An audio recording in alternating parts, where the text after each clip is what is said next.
we're back. Hey Google, shuffle some lo-fi beats and set volume to... Sure. Shuffling the Spotify playlist called Lo-Fi Beats. Let's just see how loud it is. I haven't recorded in a while. I had a little bit of a rough run here at GG Poker last month. Hold on, that's too loud. Hey Google, set volume to 3. Had a rough time last month over at GG. Took a little break. I actually didn't play for 3 or 4 days. And then I jumped on over to, I might have jumped on over right away. I did play right away and then I took a few days off. Anyways, I jumped over to, Google's not listening. Thanks, Google.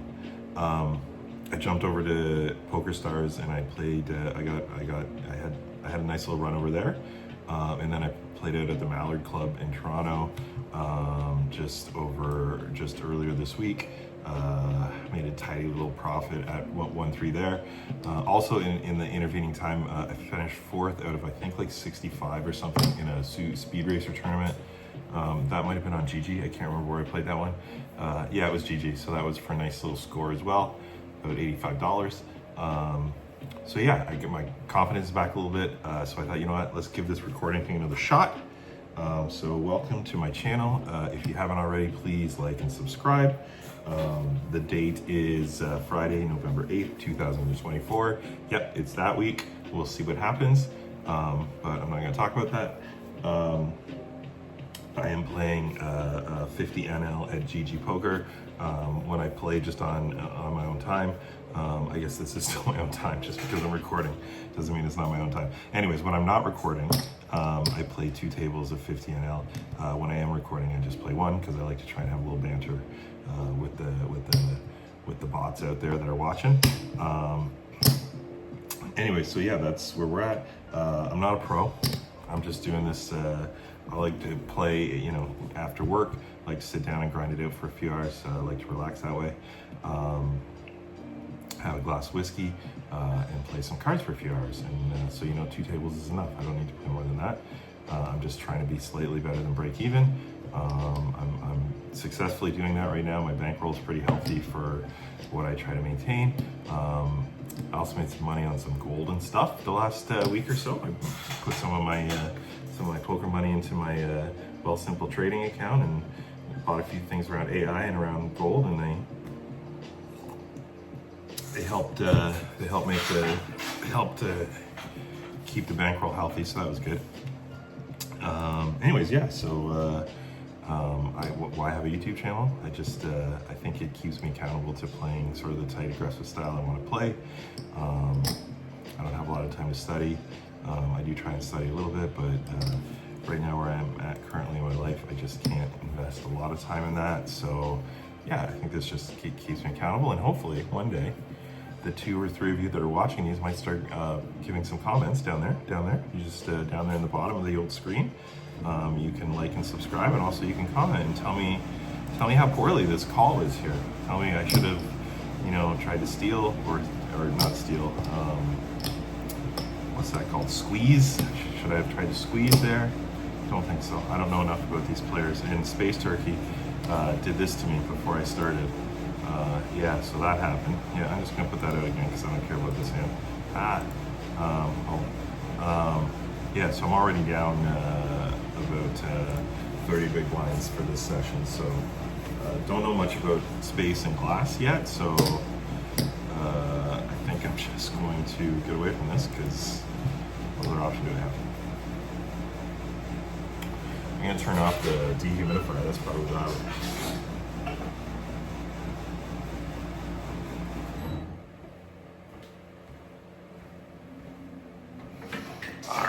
Ooh. Well, how well do I have to know you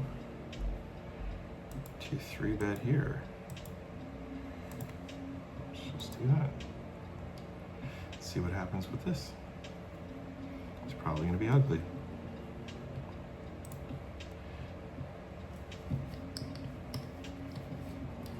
Nope. I'll take it. I'll take it.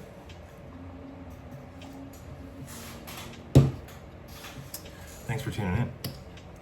If you haven't already, go ahead and like and subscribe. I'm not gonna do that. That's gross. It feels gross doing that. I'll do that once at the start and then not bother with that. I'm not that interested in getting followers. I like talking to myself while I play. I guess I kind of like talking to myself all the time.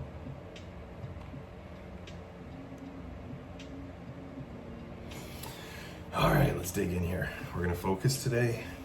I'm on a nice positive run for the last 2 weeks.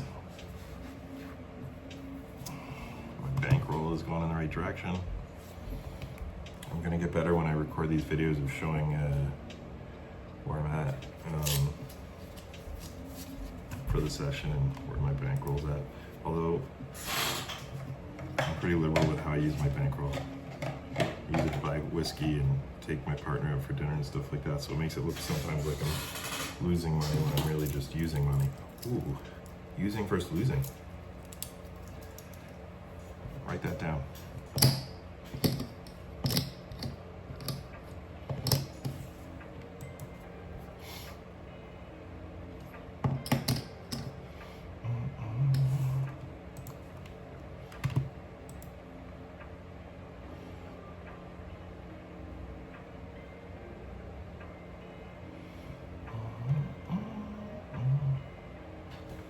I'm working on pre-flop ranges right now. So I'm doing some of the free courses over at, you know what, I'm gonna tell you where I'm doing the free course at. And I'm just starting with the free course. If I like it, I'll maybe invest. Over at pokercoaching.com. I'm not being endorsed by them at all. This is just me telling you. They have some pretty cool free courses. I'm taking the pre-flop one right now, and I'm also using their pre-flop ranges. I'm just working right now on my raise first in. That's all I'm really focused on. So you might see me make you might see me slow down sometimes post-flop or give up in spots that maybe I shouldn't give up, but it's because I'm really more concerned with working on how I'm getting there. And I don't mind losing the minimum in some hands where maybe I should be bluffing right now. That'll change hopefully in the future, but you know, that's where we're at right now. Anyways, I'm enjoying the sessions there. I will say they need to update their website a little bit. There's a little, I go in and so I don't have time to go through like the 5-hour course all in one sitting, which is sort of how it's designed. So you go through the first course and then you take a little test, and then you can go to the second course, and then you should complete. But I can only do like half the course, and then I have to come back to it like the next weekend, and it doesn't, and maybe I'm signing in wrong or something, but I can't get it to stay where I left off in the video, so I have to write down where I left off and then go back to that point. Just a small thing, it's a free course, so you know what, if I gotta write down where I left off, I'll write down where I left off. But it's little things that matter, right? Ooh, and aces.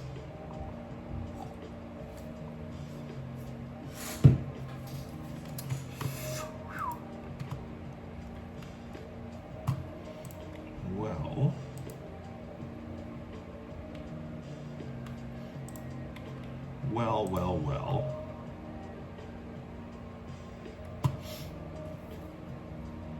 This is gonna be a fun session. I can feel it. Feeling good. I had a good day today. Got some resumes out. Felt like good opportunities. Got an interview under my belt.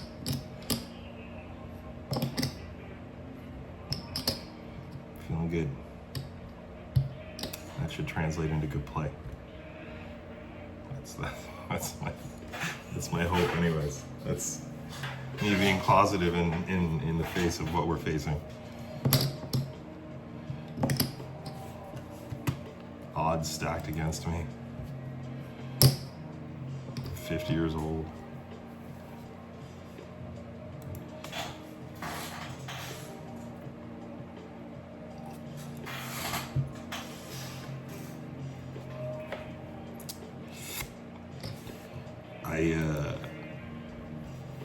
really am trying to find a way to, and I have the time right now, so I should do it. My run at 1-3 in live casinos, spanning across. So I'm on a 11 game win streak now.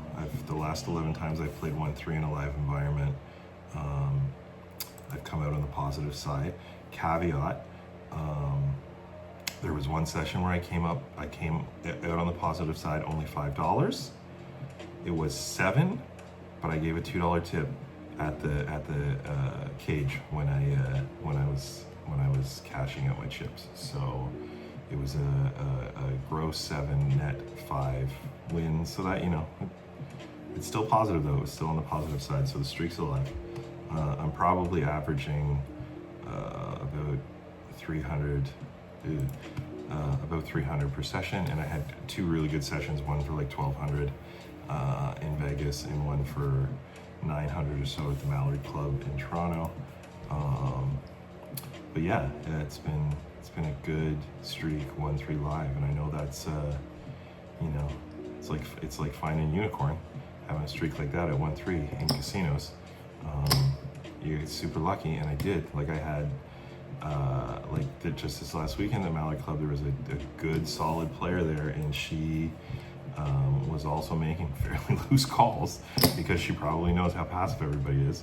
I was there with my son actually, and he got in a hammer at ace queen and got it all in, and she called with ace 10.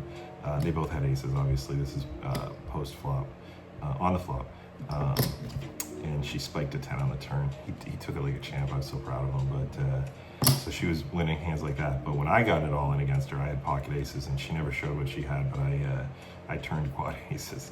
I don't know what the point of that story was, other than I got lucky a few times.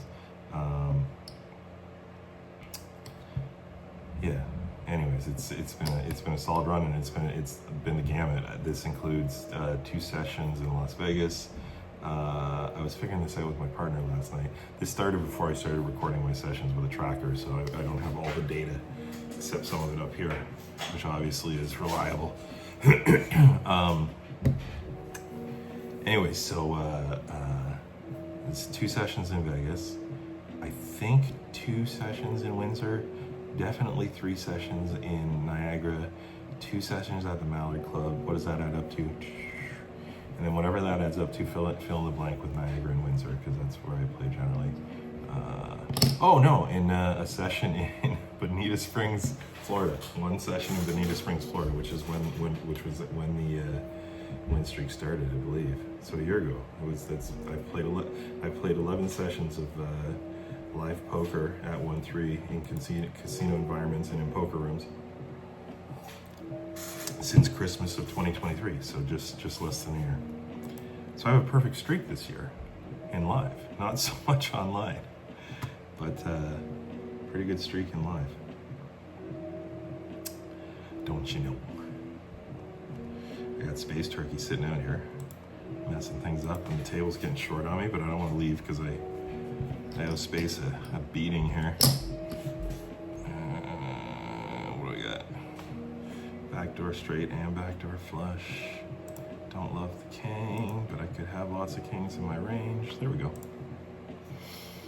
Would have turned it. More equity. What would I have done there? Let me know down in the comments. What should I have done with that turn? I think I probably would have continued. I picked up some equity there.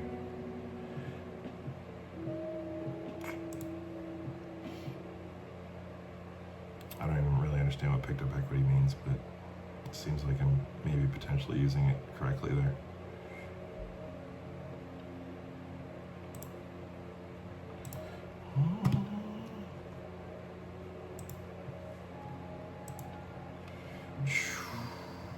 I'm just gonna copy that one down. What's that, like 1330?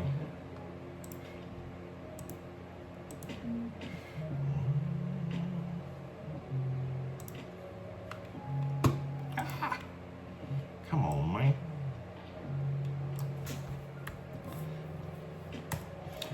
I took some extra time to make sure everything was set up and I could be able to do it properly. And now I'm missing hands. I'm gonna look that one up on the chart. I feel like I probably should have been playing in that spot, but I was busy trying to record a hand. from 13 and a half minutes in. Oh my goodness, what's going on here? Okay. Focus, dude. Focus. Let's just fold.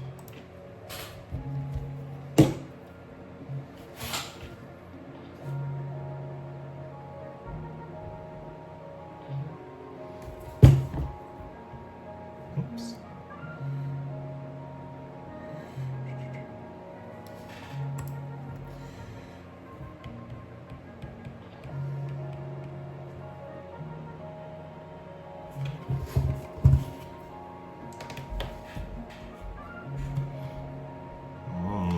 Yeah, I'm gonna look this one up. I think this is a fold, but I'm gonna look it up. Alright, king. No, it's the bottom of my range. Oh, alright. Oh, play by feel. We've mixed it up sometimes, play by feel and I. Not really, a little bit. Not a ton, but a little bit. Come on. Yeah, I don't have enough here. I think I can slow down on this one.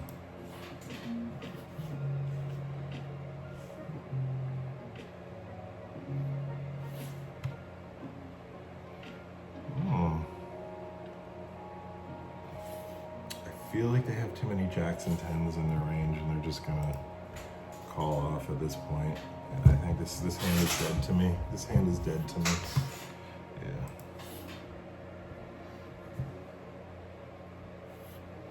Just dead. You're dead to me.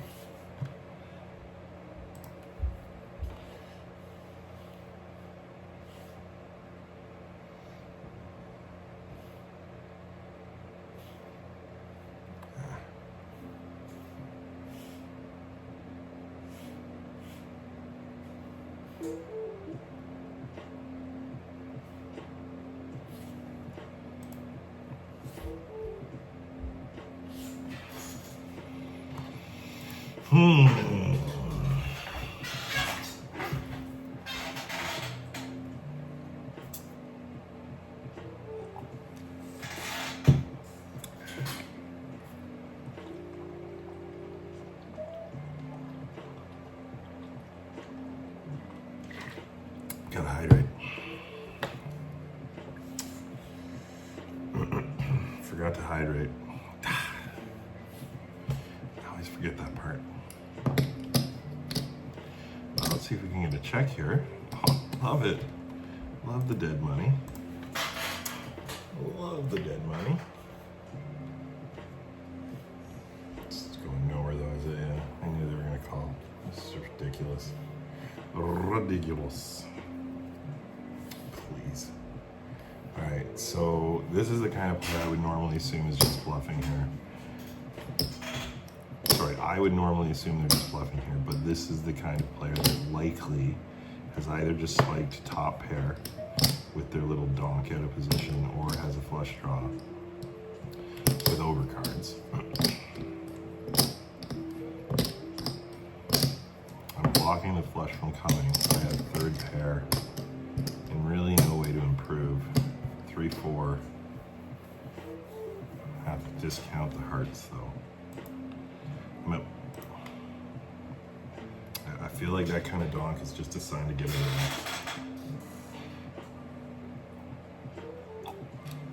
that. Let me know in the comments. Was I right or wrong there? And while you're down there letting me know in the comments, why don't you like and subscribe? I said I wasn't gonna do that. Let me know in the comments, please.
They scare me.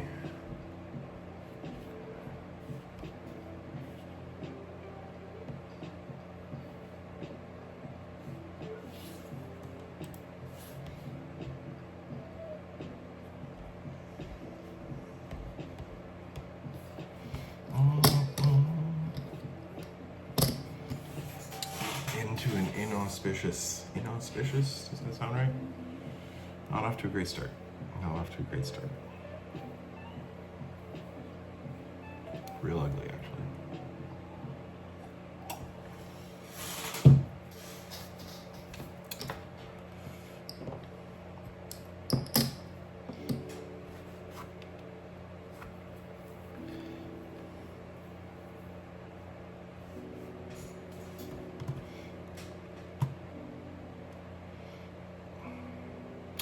Well, I don't have any notes on Lenny yet, but I have played a lot of hands against Lenny. And with Space Turkey, with Turkey here, I feel like this is definitely a squeeze from the button. What other option do I have? So I've played a lot of hands against Lenny and I haven't watched them closely enough so they could have notes on me. That's good, I like it. Here's the call right here. Here's your caller. 41 V-pippin at 41, there it is. And I just completely miss. How do I keep showing weakness against this turkey? I think I gotta take a shot one time. They'll let me know right away if they have the jack. Okay, they'll let me know right away. Let me know in the comments, did I do that right? What should I have done there? No friggin' clue.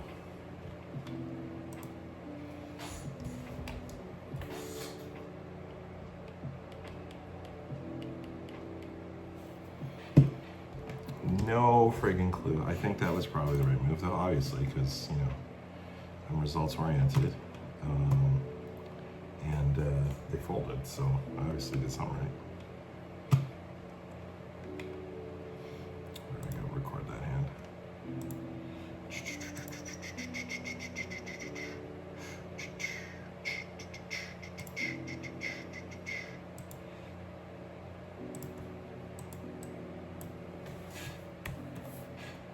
Oops. All right, I think I'm in my flow now. I'm moving in my technological flow. This is why I prefer playing live games though. It's a lot of work to stay focused here. It's not that much work to stay focused at a live game when you've got on a 9-seat table, 4, 5 people sometimes coming in for 4, 5, 6 big blinds pre. It's crazy. And then they all fold. They all fold. They just fold. If you put any pressure on them on the flop, if you've got any kind of hand or any kind of draw, I mean, you can't just bluff because you do have a few folks that are gonna like come along. But man, if you've got anything that, any kind of value, you just apply a little pressure and then just hope to get a little lucky. I don't know if I got lucky there.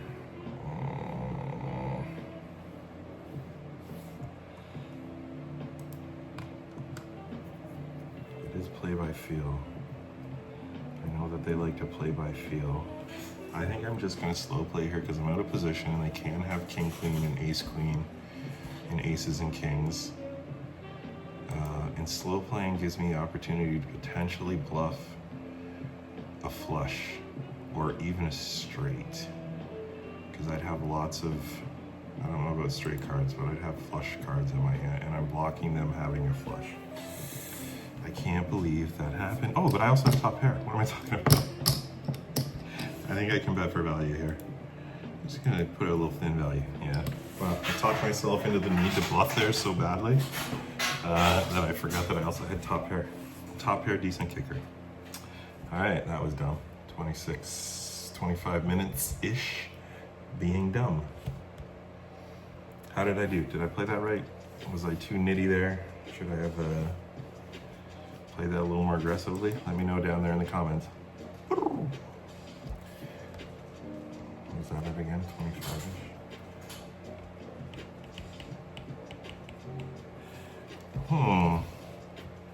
Not a lot of, I'm not picking up big pots here, but you know what? I think I'm making good decisions. That's a good start. It's a good start to my comeback on GG. It's been a bloodbath for me at GG lately. And I mean, I'm not gonna put my hands through Eklab or anything like that. I literally just don't have the time for that, but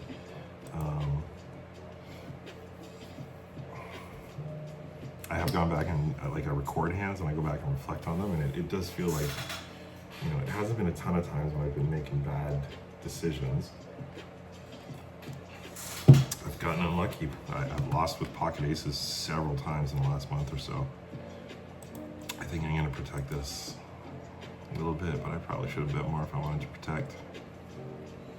Against that in particular, I'm gonna slow down and show weakness and give them a chance to bluff.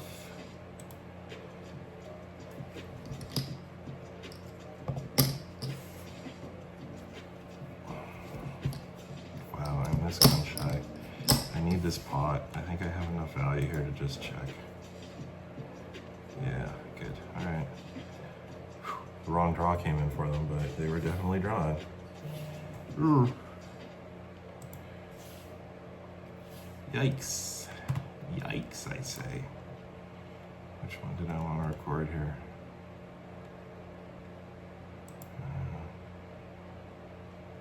Yeah, that one. Good times, good times. Still down though. Gotta make another 20 big blinds before I'm even.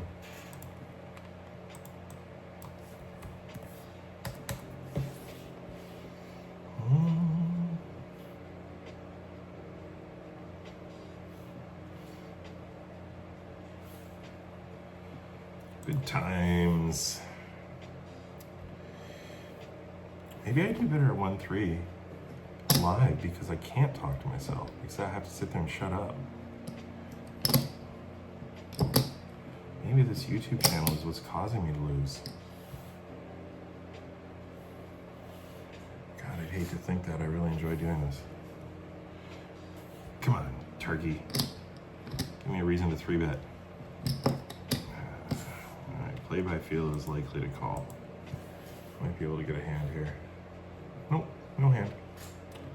I knew it. I knew it.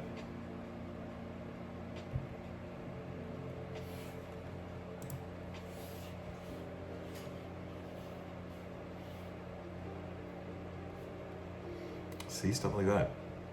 I've been losing with aces and I can't get kings to get paid off. With my ultra nitty, sometimes stupid style. It's a recipe for disaster. I'm losing my shirt here.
Ooh, okay, okay.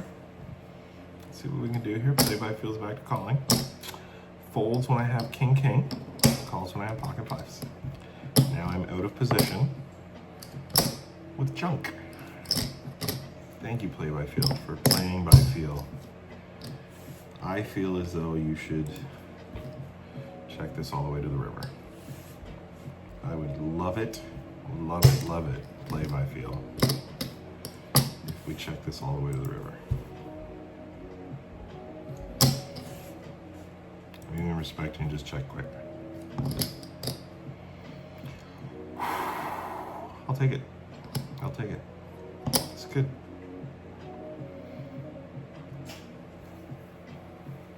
See, this is a concept I don't understand. And to those of you out there that are pros that are writing all the books and everything, I don't have time to understand, like to study the charts and stuff to the detail that you need me to be able to make these decisions. But in a spot like that, where they have garbage, but they could catch up, am I bluffing when I bet there? Or am I betting for value? And I understand that the difference between I have to put them on a range versus I know their hand now, so it's a little different. But I guess what I'm trying to say is I'm looking for shortcuts. I'm looking for some shortcuts. Like, is that a good spot to check that all the way down to the river, or should I put a bet in there, trying to get them off their hand? Okay, I guess here's another way to put it. Do they have enough outs? Do they have enough outs that are better to bet, or do they have so few outs that they're probably going to fold to any of my bets anyways? So just don't bet at all, right? Like, and then I got Lenny, who I assume is an online pro, who's making the same move with middle pair. So maybe doing what I did there with an under pair made sense. I don't know. This is way too better at 1-3 because I can't talk like this. Whew. I'm glad I got that nonsense, that word settled on my chest.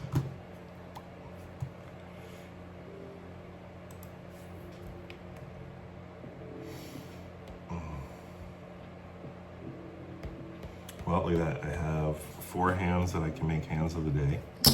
And it's the only session I recorded this week, so this is definitely going to be session of the week, so I gotta be careful not to like pick my nose or say anything too political or anything like that and then not be able to post it.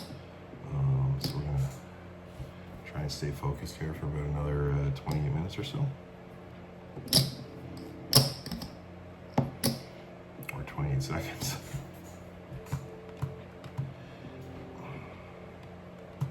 Hey, if you haven't already, like and subscribe to the channel if you're watching this on YouTube.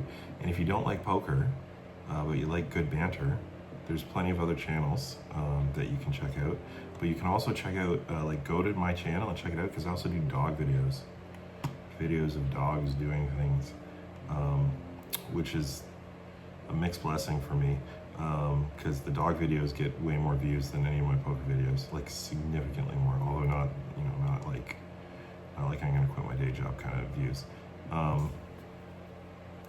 But it's a mixed blessing because I obviously am a dog person, love my dogs in particular, and just have a real soft spot for dogs in general. But the more I post about my dogs, the more dog videos I get of dogs in absolutely appalling conditions, and it just breaks my heart. Oh, it's so hard to watch. I'm trying to watch them, but man, people can be cruel. You know what? Listen, if you got a dog and then decided, yeah, that's not right for me, take it. There are plenty of rescues now. There are shelters. And you know what? I hate to say this, but this is going to get too political and then I'm not going to be able to post it. But even if it's a kill shelter, like, that is far more humane than tying your dog up to a dumpster just to let it starve to death, right? Like, at least its final days will be comfortable instead of miserable. And I hate to say that, but I'd adopt all the dogs if I could, but obviously I can't, because Harley is a monster, and if I try to introduce other dogs to the household, she just, oh God, it's just too much to deal with. But as soon as she's gone, which hopefully isn't anytime soon, make it sound like I just want dogs to die. I do not just want dogs to die, but you are much better off if you just got a dog and then decided a dog's not for me. You're much better off to take it to a shelter. I mean, first of all, talk to your friends and family. See if someone will take it. There are plenty of people out there that love dogs and will probably take your dog, and then maintain some continuity in terms of, like, it's at least it's going somewhere where they already know the person, potentially. And then you could maybe even visit, right? Maybe you could be just the good auntie or uncle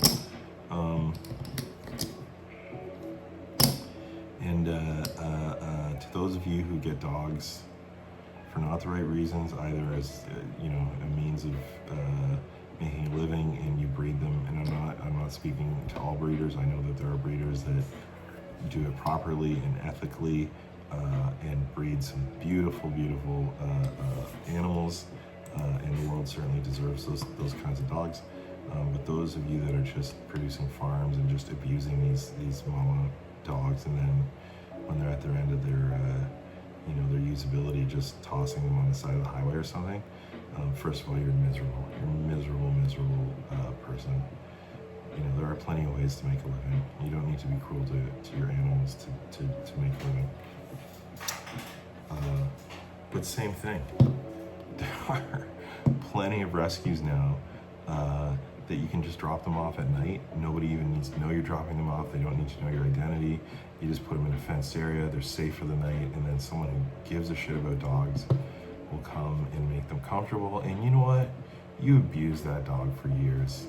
The least you can do is take it somewhere where its final couple of years are going to be comfortable and they're going to be loved, instead of dumping them on the side of the road. I don't even remember what we were talking about. Anyways, yeah, watch my dog videos. My dogs will never go through anything like that. My soul dog, my number one dog, Harley, did get a start like that. She was a part of a litter of, I think it was 8 or 9 puppies that got swept up in I just called way too fast there. Got just all thrown in a plastic bag and chucked on the side of the highway. That was her start. So you know what? I don't blame her when she gets angry sometimes. I'd be angry. If I had one spade here, I might call. Let's just see what I missed out on. No queen. All right, good. Yeah, so literally now, after I promised myself I wouldn't record one of these things and get political or anything, I just ranted about how people behave with their dogs. And that's the result of you, YouTube, because I'm posting videos about dogs in an effort to get views, to try and get people to watch videos about my poker content, which nobody wants to watch, obviously. And the result of that is when I'm on YouTube, where I would rather be getting poker and ASMR videos, I'm getting dog videos of dogs in horribly inhumane situations that are being saved. And God bless all of you that are out there doing the saving. You're doing tremendous work. It's certainly something that is needed, but man, those videos are hard to watch that you post. And I know you do it to get donations and income for what you're doing, and I certainly respect that, but they're hard to watch.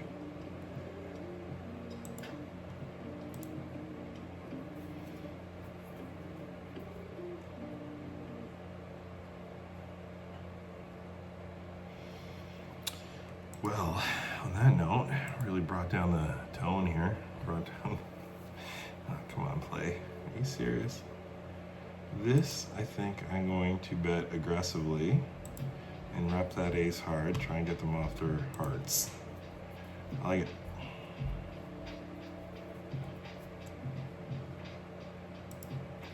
I like it.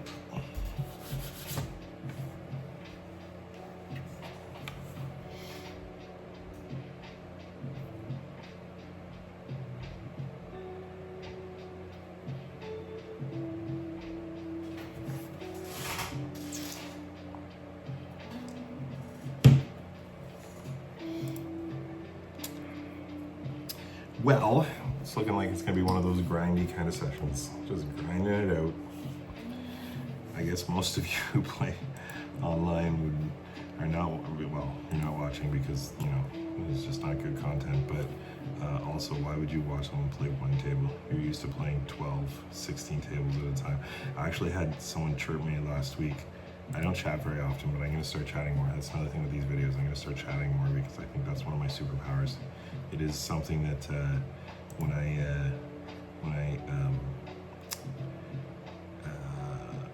speak strategically at the table when I'm playing 1-3 and try to make friends and make enemies according to how I think I can turn those knobs to get them to make mistakes. And I'm unable to do that online. But I feel like, you know, if I'm talking more, maybe I could a little bit. So I'm going to experiment with that a little bit. But anyways, I was chatting a little bit last week, and I had someone tell me that I clearly wasn't a good player because I couldn't afford to play more than 2 tables. They just looked on the list and saw I was only playing on 2 tables and decided that that was a measure of the quality of my play. I play 2 tables because I choose to play 2 tables. I really started playing online as a way to get reps in for playing live. And I find, you know, the quality of the player online is better. I do believe that. They play more of a mathematical game, so it just gives me that slight edge when I'm playing 1-3, where I understand the range is just a little bit better by virtue of getting my ass handed to me online constantly. So I play 2 tables by choice, but I have a, you know, my bankroll is safe, buddy. Don't worry about it. To whomever chirped me about that last week. Anyway, so I'm gonna try and talk a little bit more. So hold me to that. If you're watching this session and I didn't chat after any hand or try and chat anybody up, let me know in the comments. That's ironic. No, it's not. Maybe, I don't know.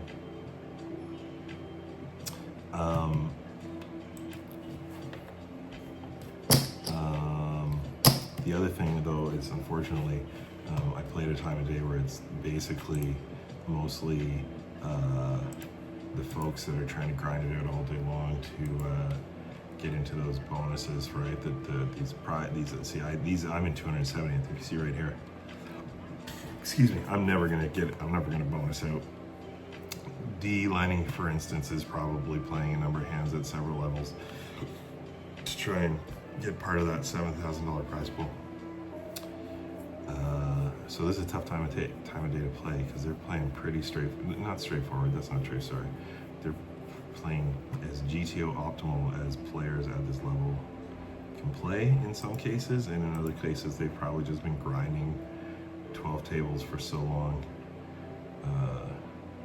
that they just have a knack for it. So it's a tough time of day to play. Or not only a tough time of day to play, but a tough time of day to engage in chat, because these kind of players generally don't chat. Which makes sense, right? When you're playing 16 tables, I guess. Too much for me too.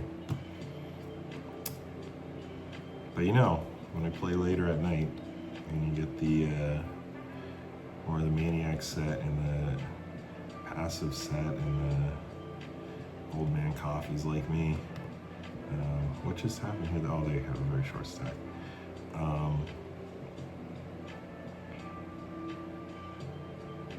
Then I can chat more and get rid of it.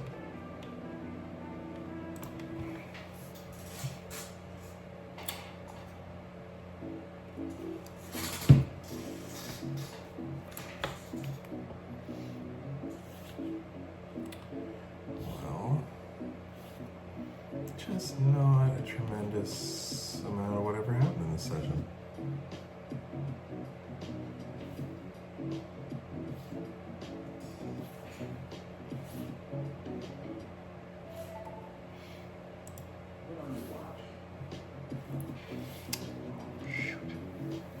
The watch is done charging.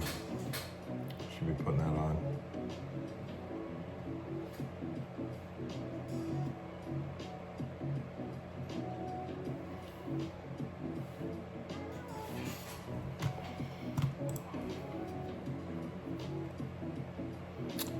Well, oh, that was probably an open. Jack 9 from the cutoff. No, it was a fold. Nice.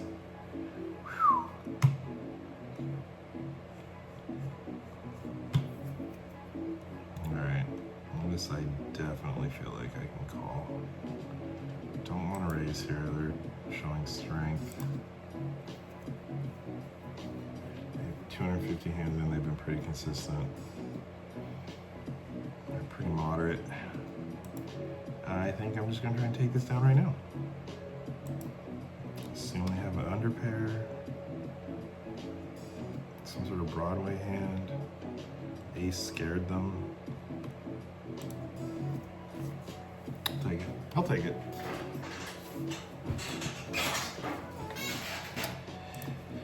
It's gonna be a real life session.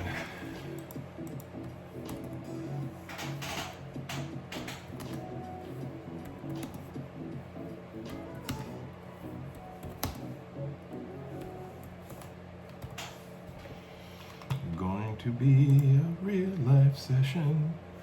Grinding. You're grinding. Hanging around.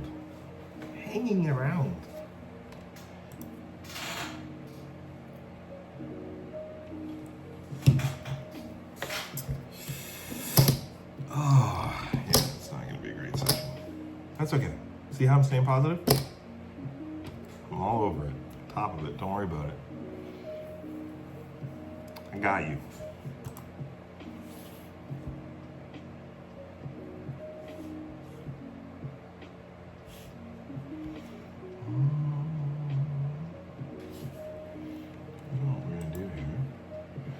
Myself get distracted for just a second. Check how my whatever's doing.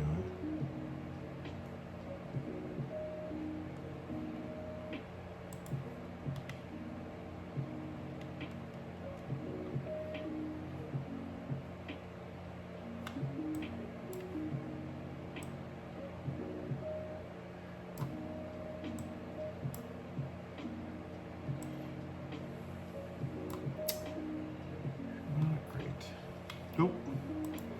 Sorry, I missed that chance. Oof.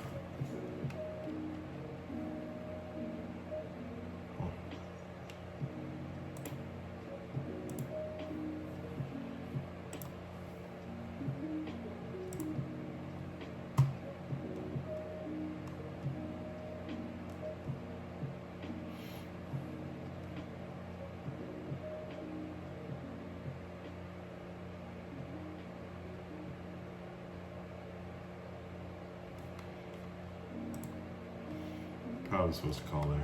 I'm actually gonna check. See, I'm getting distracted. That's not my goal here. Where was I on the button? Ace 8 offsuit. You know. Yeah, 100% I was supposed to open that. That's my bad. I apologize. To those of you watching, I apologize for not opening there. All right, let's get refocused.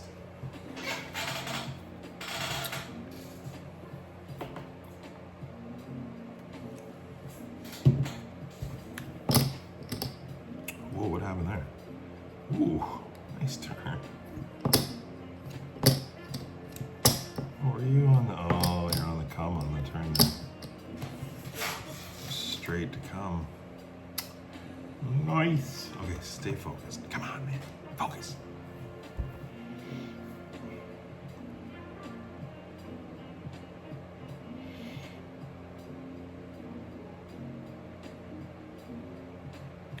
When I'm playing live, I don't look at my cards until it's my turn to act. That's one thing I don't like about playing online. Learning what my cards are before people are deciding what to do. Particularly when when 8-2 rolls up on me, I just immediately do this because seriously, I'm not gonna play 8-2, but it makes it harder for me to follow what other players are doing. I get better reads in live games because I'm taking the time to sit there and watch their pre-flop, and at the very least, I'm watching what they do pre-flop. What are they raising? How are they acting when they're raising? Anything I can do to kind of get a little bit of an edge. I don't put too much stock in it, but I do put a little bit of stock in it. Are they raising a lot?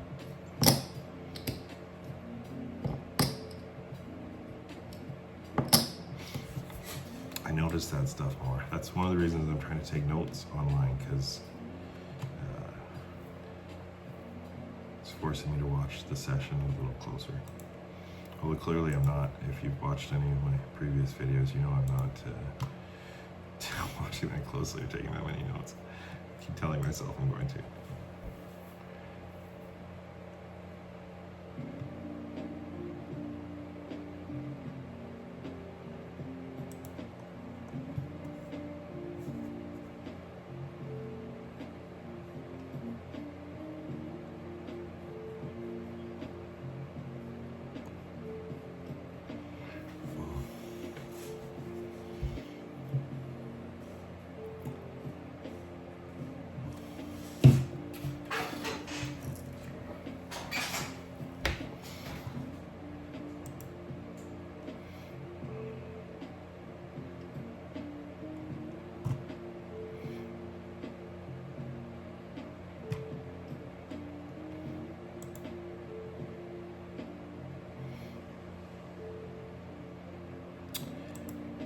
look this one up after I do that, and that is 100% wrong. That was 100% wrong. Never supposed to open that. Oh, wait a second. Yeah, no, I'm supposed to open that. Supposed to open that. That was good. I did that right. Thank you, Poker. I'm not gonna thank you yet. I think I should slow down here because this probably smashes both of their flat ranges. There's 9 Jack already came in, Jack Queen, there's all kinds of combos here, and hearts can come. With 2 players, I think this is just a give up. I think I'm giving this hand up. And I have nothing, I have no outs, I have nothing. Dang it. Pre-flop ranges. Pre-flop charts, I mean. Alright, good hand, good hand.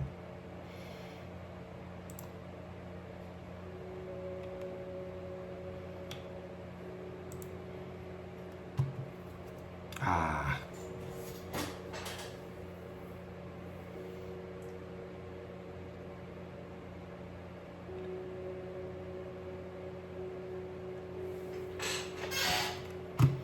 This is just a super boring session. If you hung out all the way to the end and said to yourself, why is this session of the week? I'm gonna tell you why. It's the only session I recorded. And I promised myself I was gonna start recording again and start posting these and be consistent with it. So this is what you get. This is the session of the week because it's the only one I recorded all week. I had a lot going on. I was actually in Toronto for 2 reasons, a Bruce Springsteen concert, which was fantastic. He's 76 and he's got more energy than I'll ever have. He's 76 years old and he's got more energy than I'll ever have. And then I took my son to the Mallard Club there in Toronto. It's a private poker, it's a poker club in Toronto.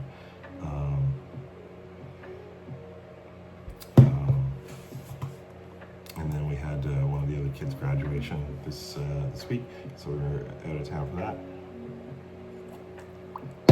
So this is it. This is the session you get. So thank you for staying all the way to the end, but it's looking like it's going to be small loss because I did have that horrendously bad hand run out, sorry,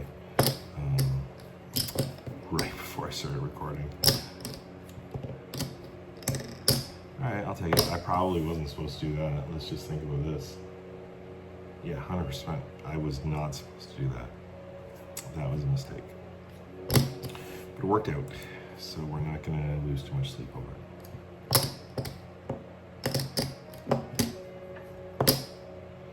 Sometimes poker is just about not losing too much sleep over it.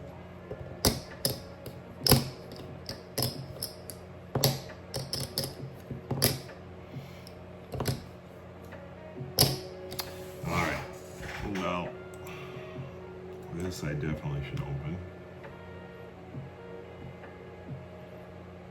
Yep. Oh, don't love that.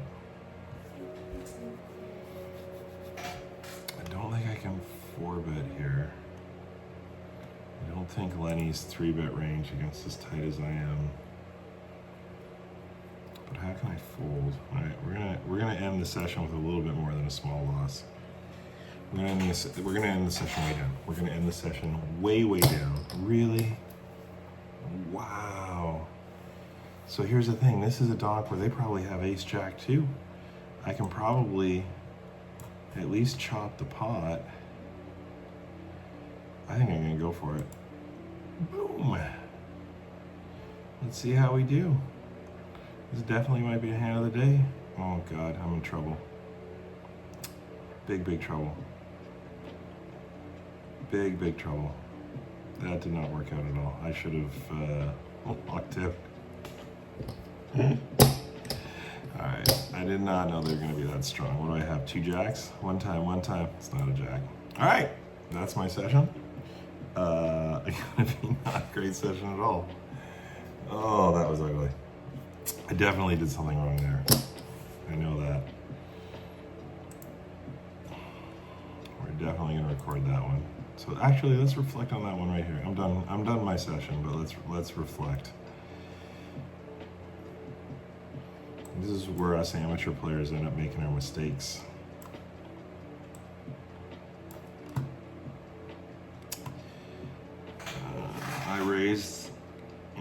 position, which I should do.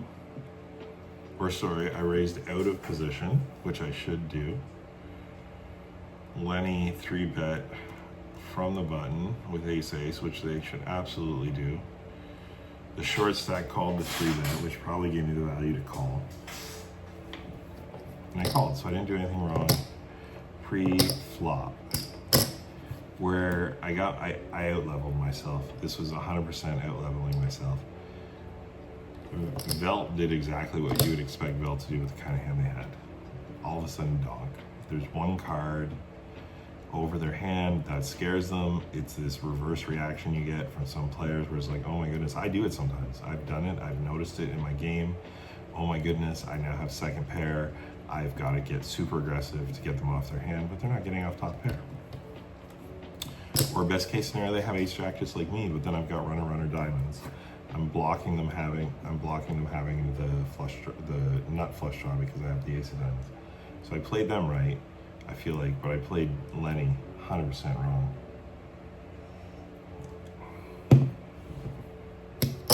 I can't fold there, but I think I probably could have just called, given Lenny the opportunity to either, yeah, I probably should have just called Lenny. I should have called the donk. If Lenny just calls, I can slow down. If Lenny gets out of the way, I'm in a great position.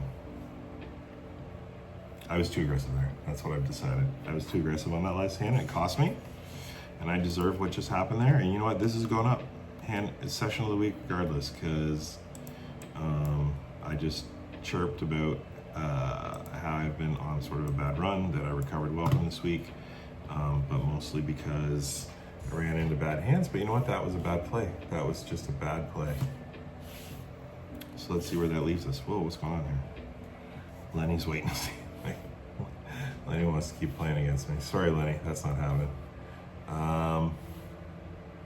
So, 3, 2, 1. Let's leave this table. Where does that leave me? 268.75. All right, just give me 2 seconds here. Whoa. Oh, I forgot to do transfer. Just hold on 2 seconds. Transaction.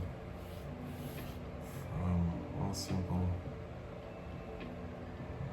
Transfer to GG 300. Okay. Done. All right. How does that change things? Nice.